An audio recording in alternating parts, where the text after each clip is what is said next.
we're happy to welcome on the all-time winningest HBCU basketball coach in history, Coach Cy Alexander. Coach, thanks for coming on the show. Thank you guys for having me. It's a pleasure to be here. Well, I don't even know where to start. I mentioned some of your bio, but 6 different teams in the NCAA tournament. I said the all-time winningest HBCU coach in history. You've got a book, Beyond the Backboard. There's a documentary being developed right now, the Cy Alexander story. There's podcasts. First of all, what's the transition like from coaching to the media and all that world? I know some guys like it and some guys do not like it. I tell you what, having technical difficulties to start the show, that's the difference between coaching and being in the media. But it's been fun. I had the opportunity to work several years now with HBCU Go as a color analyst with the legendary Charlie Neal, and that has been great. And he's been a mentor to me to help me make that transition. So the good thing about being in the media is after the game is over, you don't care who won or lost. You go have a nice dinner. But when you're coaching, you always want to come out on top if possible. Coach Alexander, first off, I want to give you a big Aggie pride. I'm a fellow Aggie. Aggie pride, Tyler. Yes, sir. Yes, sir. So yeah, so you know, as Mike mentioned, you took 6 teams to the tournament, 3 different programs, South Carolina State, Tennessee State, North Carolina A&T. You gave us our last tournament appearance. So, you know, just curious of all the programs you coached at, why is North Carolina A&T your favorite? Because I like the way you set that up. It's right. I'm originally from Winston-Salem, North Carolina. Mm-hmm. I grew up in Winston-Salem, and it gave me the opportunity to come home. Yes. My mother at the time was 92, 93 years old, and to get a chance to finish my career at A&T was just awesome. And I have to give all credit to the good Lord, and secondly, to Chancellor Harold Martin, who, in my opinion, is a visionary. He has taken A&T from being a very good institution to one of the 2 best HBCU institutions in the country as far as ranking is concerned. And I just read 2 days ago that Howard University is now #1. So I had the opportunity to work at Howard in fact, my years at Howard, we were the first HBCU in 1981 from the Mid-Eastern Athletic Conference to go to the NCAA tournament. We actually played in the West Regionals, had a chance to spend a lot of time with the late, great Dick Gregory. But A&T was home. The Chancellor, Harold Martin, is from Winston-Salem, my homeboy. Mm-hmm. And so I really loved, and then to have taken A&T in my very first year when they hadn't been, as you well know, Tyler, in 18 years. Mm-hmm. Also, I got my first NCAA tournament victory and spent a lot of time at that tournament with Reverend Jesse Jackson. He was with us every step of the way. Yeah. You know, you're talking about that 2013 postseason where y'all beat Liberty in the play-in and then lost to Louisville in the round of 64. I've always said that North Carolina A&T, we're technically the chance because that Louisville title got revoked. So technically, North Carolina A&T never lost in the 2013 tournament. And I don't know, a team that didn't lose in the tournament sounds like the national champ to me. So I tell you what. Tyler, we're on the same wavelength because I say the same thing. Yeah. Hang the banner. 2013 national champs, baby. But yeah, you know, you mentioned growing up in Winston-Salem, and you know, when you think HBCU basketball, you think Winston-Salem. There's one name that you know comes to mind, and that's Clarence Big House Gaines, right? And you know the remarkable things that he did at Winston-Salem State. So you know, I'm curious as you growing up, you know, in Winston-Salem during the Clarence Big House Gaines era, and you know, you're someone who went down the same path that he went down. Like, how influential was he to your career path? Very influential. I had a chance to spend a lot of time. I tell you a story. My late father, who's a graduate of Winston-Salem State and was a season ticket holder, he and Coach Gaines were poker playing buddies. So I got to know the intimate side of Coach Gaines because of my dad. And then one year I was actually the ball boy for Winston-Salem State. So I grew up, I Oh, got wow. I got a chance to watch Earl the Pearl Monroe in Yeah. it was 1967 when he led. 41 points a game, right? Yeah, right, right. Yeah. It was like 40-some points a game. But believe it or not, Earl was not the greatest player to come out of Winston-Salem. It was a young man by the name of Cleo Hill. If Yeah. you go back and do your research on First Cleo, HBCU kid drafted to the NBA. Yep. and he got drafted by the St. Louis Hawks, and he got blackballed by Cliff Hagan and Bob Pettit coming out of an HBCU as an African-American playing in St. Louis at the time. He was blackballed because he came in and was taken over as a rookie, and Bob Pettit and Cliff Hagan didn't like that. In fact, his son, Cleo Hill Jr., was the coach at Winston-Salem State for a number of years, and he's now the new head coach at the University of Maryland Eastern Shore. Oh, okay, cool. Yep, that's interesting. I did not know that. But so you mentioned being there during the Earl the Pearl year. Like, what was that like? Because that's someone who I think is probably underrated when we talk about all-time greats. He was called Black Jesus during his college years because he was that good. So yeah, so what was that experience like? I tell you what, it was. They had to move the games out of Winston-Salem's gym.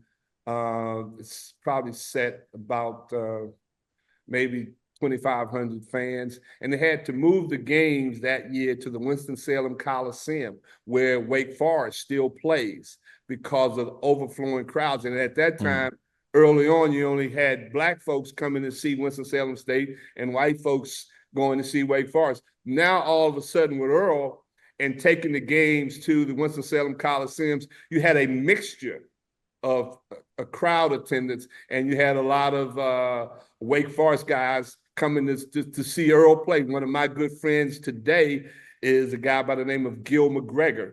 Gil played on those Wake Forest teams along with Charlie Davis. Charlie went on to the pros for a while, and actually he was the athletics director for a short period at North Carolina A&T.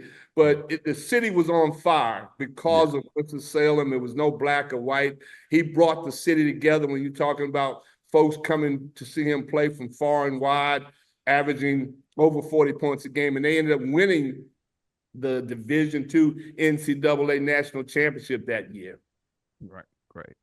Want to talk about your book, Beyond the Backboard, where you're talking about, kind of the uphill battle that you have to fight as an HBCU coach. And, I appreciate that you have a firm understanding of what being an HBCU coach entails. It's, HBCUs, we're not pro mills. We're not programs that, kids come to because they want to go to the league. I think when a good HBCU coach, when they take on that job, they understand that, you're going to be dealing with some kids who are coming in at 18, and you're going to help mold them into young men. You're going to help to be a mentor figure above all else. Like, the sports are secondary because, for a lot of these kids, this is going to be their last stop playing sports. A lot of them are not going to go pro in any capacity.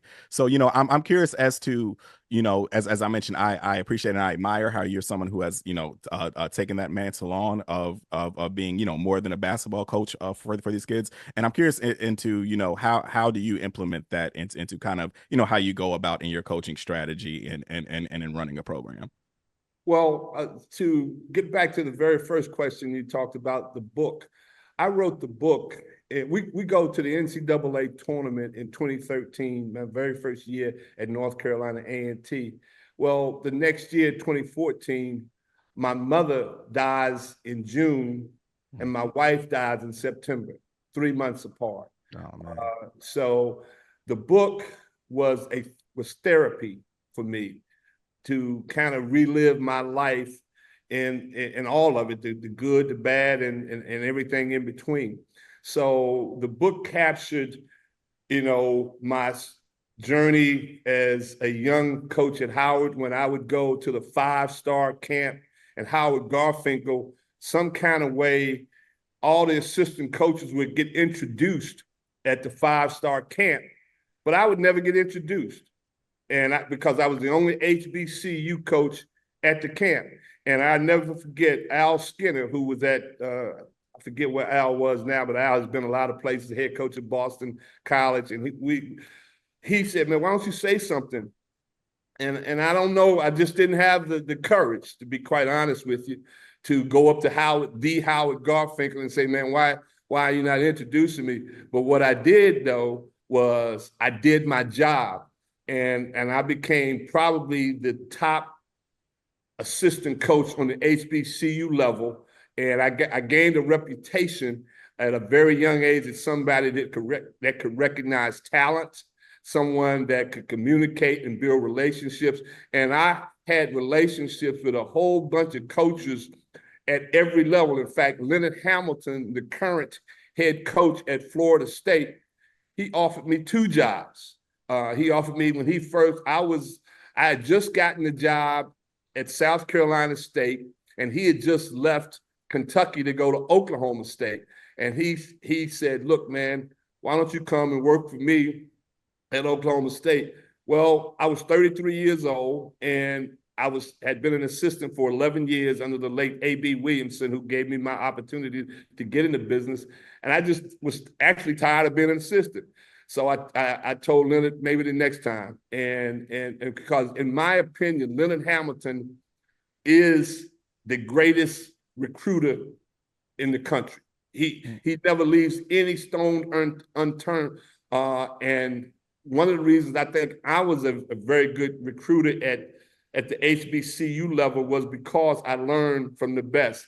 So at another point, when Leonard left Oklahoma State to go to Miami, he called me again and asked me. I had won a couple MEAC tournament championships, had been to the NCAA tournament a few times, and he asked me to come again to Miami with him.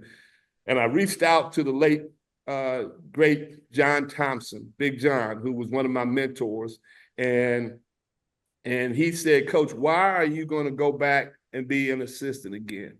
I was a finalist for the head coaching job at The Ohio State back in 1989 when Randy Ayers got the job, and I kid Jimmy Jackson to this day because the reason they hired Randy over Cy was because Randy had been on the staff, and Jimmy told them that he wasn't coming to Ohio State if Randy didn't get the job. And that's a whole nother, that's in my book. I talk about that. So I listened to Coach Thompson, and I stayed on, and I don't regret. And the thing I learned is whatever move you make it work. Wherever you are, make it the big time. And that's why I was very successful in being the first HBCU coach to have a television show, thanks to Congressman Jim Clyburn, and thanks to banker Lenny Springs. Those guys were very instrumental in me having my first television show, a coach's show. I was one of the first Blacks HBCU coaches to have a Nike shoe contract. And that's a credit to Howard White, who is the VP of Brand Jordan. H told me when I was an assistant at Howard, he said, Coach, you got what we're looking for at Nike. And whenever you get that chance to be a head coach, we're going to bring you on Nike. And, sometimes people say stuff that they don't really follow up on.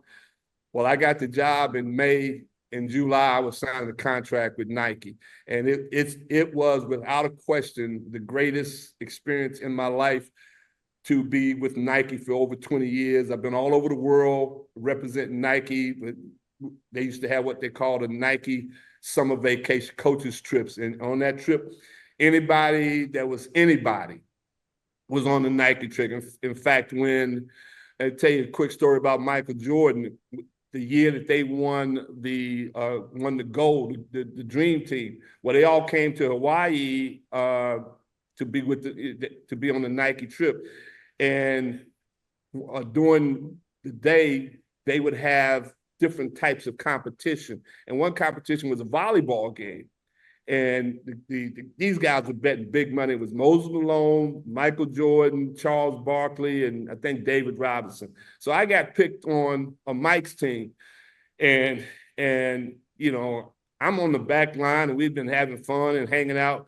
And the ball is hit to me on the back line. And I hit it, and I knock it way out of bounds. Michael was on the front turned around and that look, that glare that Michael Jordan would give you when you didn't do something right, he gave me that glare.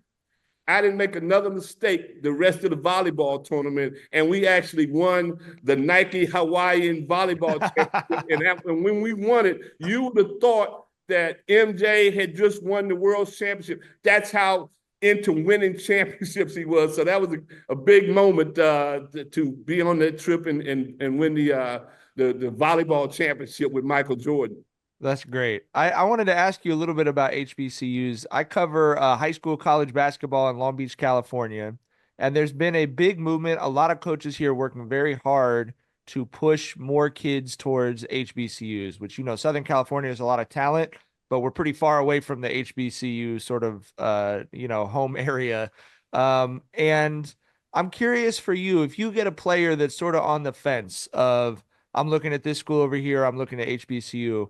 What was the pitch? You know what I mean? Like, how would you sort of lay it out to that player of, no, this is a better home for you than going over to this school over here? Well, I've had several players in the several programs that I've been at that have been from California.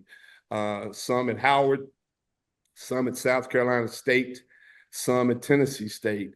I think I had one guy at A&T from California also. And my pitch, Mike, was simply that we're going to do more for you from a standpoint of making you feel at home, making you feel comfortable, not just being a athlete, but in the real sense of the word, a student athlete. We're going to surround you with people. And fortunately, the HBCUs that I worked at had, not a large contingent of California alums, but alums that would reach out to, say, Mike when he went back home to California and try to find you a summer job or things of that nature. I always approached recruiting from the holistic standpoint. I felt, and Tyler just talked about it earlier, I felt it was my job to do everything I could to develop you as a whole person, as a student, and as a basketball player. So that when 4 years, after 4 years or 5 years or however long it took you to get a degree, you were able to walk out that door and be a productive citizen in society. I've coached a lot of guys that have made money playing basketball, particularly in Europe. Only coached probably maybe 4 or 5 NBA players, and think of several. Larry Spriggs, who played for me at Howard University, was a member of the LA Lakers Showtime team. Jackie Robinson played for the Houston Rockets. He played for me at South Carolina State. And the rags to riches story that I talk about a lot is a young man by the name of Travis Williams. Travis was a walk-on at South Carolina State. Great athlete, about an undersized power forward, but he had the heart of a lion. And he ended up being the most valuable player in the MEAC tournament his freshman year as a walk-on, the same year in 1989 that we went to our first NCAA tournament, and went on to play 4 or 5 years for the Charlotte Hornets in the NBA. And that's I call that my rags to riches story. That's a great story. I did want to ask you though, with the change in college sports, I know a lot of, I feel like actually, especially in basketball, because I do feel like there's a higher percentage of coaches who care about kids than in some of the other sports. When I talk to coaches and players who've been around for a long time, I feel like there's a real sadness in them about a lot of the changes that have happened, because I think we all want, look, if you're going to Duke and you're helping them get $1 billion TV contract, should those players be getting a cut of that money? In my opinion, I know in Tyler's opinion, absolutely. But with the way that everything has changed to where it's just about this school give me the most money this year, okay, now I can get a little bit more money going over here. I feel like that art form of, like you talked about, mentoring, the whole, the student athlete experience, preparing people for the real world. It seems like it's harder to keep that at the forefront in college sports right now. do you have that sadness, about that kind of coming out of the game, and what do you think could be done to keep that part of it alive, I guess? Well, what I call college sports, and particularly basketball, I call it free agency now. It's you never have the same, it's like when I was coaching, you said, okay, this guy's a freshman and I'm going to develop him. By the time he's a junior, he's going to be a pretty good basketball player. Because I always, because of being at a mid-major or low major program, not having the resources, I had to try to recruit guys who were athletic, who were athletes, that I could coach and teach them how to be basketball players. But if you weren't an athlete, I didn't want to recruit you. And that was a 1 to 2 year process to get you ready to play. Now, you never have, if a guy at Howard University, for instance, is a pretty good player as a sophomore, he's not going to be there as a junior. That's just the world that we live in now in the NILs. And one of the things that I think for historically Black colleges and universities to continue to stay relevant at the Division I level, they got to get in the NIL business. And the corporate sponsors have got to see the value of saying, giving a NIL deal to Tyler coming from A&T. And that's probably one of the reasons why Deion Sanders left Jacksonville. And I think Jackson State, I think he did a great job in giving HBCUs exposure, but the opportunity for his son and his other son to make the kind of money that they're making now at Colorado wasn't there. So, I'm a big proponent now of when I get a chance to broadcast games for HBCU Go to talk about the NIL and the collective and how they got to get in the game with that, because if you don't, you're going to be left behind, because the horse is out of the barn, right, and it's not coming back. Yeah. I was very fortunate while I was coaching. I was on the NABC board for 10 years. That's the board of directors that runs college basketball. I was on that. And then I was on a committee called the Academic Enhancement Committee. There were 40 people or so, maybe 50 on the committee, and there were only 7 basketball coaches. This was presidents, college commissioners, athletic directors, and 7 coaches. Cy Alexander was one of those coaches. I think a number of ACC guys, Big East guys, but that was the respect that I had garnered during my career because of the way I carried myself, because of the way our teams played. And I had a chance to sit in on a lot of those high-level meetings where the major decisions were made. And right now, the NCAA, at that point in time, they knew it was going to come to this, but they still don't have a handle as to how to control it, because it's really now, you're talking about why. I was listening to the guy Baycock that played at the University of North Carolina speak a couple of weeks ago.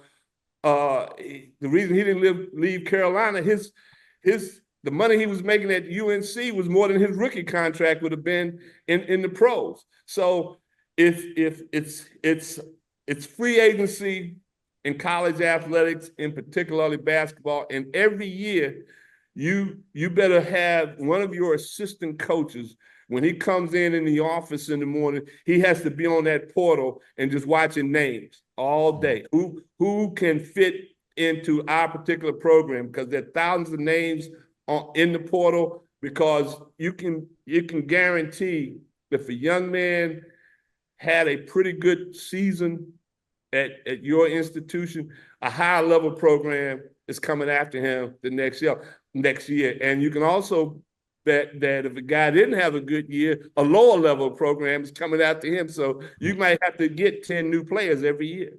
Wow. So, mentioning about, how it's, so many things are monetized, and how, college basketball is such big business now.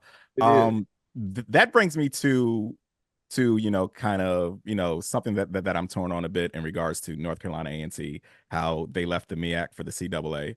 And, I understand that, that's part of the growth process for North Carolina A&T. They're going to make more money playing in the in the CAA than playing in the MEAC. But there's a part of me that, I miss the MEAC. I miss playing Howard and Hampton and FAMU, way more than playing like George Mason, right? Like that doesn't move me at all. But it's that there's a conundrum there that for HBCUs to grow, there are gonna unfortunately have to be some traditions they might have to leave behind, which I understand from a monetary standpoint, but from a personal standpoint, it doesn't sit right with me, but I get it. And North Carolina A&T is a school that is very progressive, always in growth mode. Our motto there is always doing, never done. They were building up when I was a student there. I just went back for a career fair last week. They're still building up. Enrollment is at 15,000 now, which is insane for an HBCU. Right, the largest HBCU in the country. Like in about 10 or 15 years, there's probably be 25,000 kids at an HBCU, which is insane to think about when the average enrollment at an HBCU is like 3,000 or so, right? So, I understand that North Carolina A&T is in growth mode, but at the same time, there's a part of me that it's a little bittersweet how we have to leave the traditions behind, like playing in the MEAC. And I'm just curious on how you stand on that. Well, I tell you what, there's two ways to look at it. One, it is growth, and you have to try to go as far as you think your resources can take you, and you got to have. That's why I call Chancellor Harold Martin. I call him a visionary, and give you. I think A&T has got to understand a couple things. You got to make sure you're getting the financial resources that you need to compete. I tell Aggies this all the time. Don't be surprised that if you don't win very many championships over the next few years as you're trying to figure out how to climb that ladder financially to get the resources that you need to compete at the level that you need to compete at. When I was doing the research for my book, Beyond the Backboard, my unique HBCU experience in the shadows of big-time college basketball, I did some research from a monetary standpoint. The university, A&T's budget, and this was probably in, I don't know what it is now, but this was in 2016, 2017, somewhere around there when I started my book. And their budget, and there was talk about moving to the Big South at that time, moving to the CAA. Their budget was like a total of right around 14 million. That's for all sports, okay? The University of North Carolina at Chapel Hill, their men's basketball budget was like $31 million. A&T's total budget was like 14 million. The University of North Carolina's overall budget at that time was $85 million. So you see the disparity, and I'll never forget, I was with some Aggies when A&T Coach Broadway was a very good friend of mine. I think he went to play Richmond in a playoff game, and he got beat pretty good. And I told somebody, an Aggie, as you know how those Aggies are, they don't like to lose. And the guy was complaining we weren't ready. It had nothing to do with whether we were ready or not. It had everything to do with we just didn't have the quality of athlete that the University of Richmond had. And when I showed them, and this was when A&T was considering the CAA, what I think Richmond's budget was like triple in football what A&T's budget was. So you've got to work on, and Tyler, one of the things that people don't know, and you may know this being in the media, one of the reasons A&T left the MEAC was not as much for sports, but for research. Chancellor Martin wanted to move A&T up to another level as far as research was concerned. Everybody's looking at it from a conference standpoint because of the sports and everything, but that was a primary reason why he did that.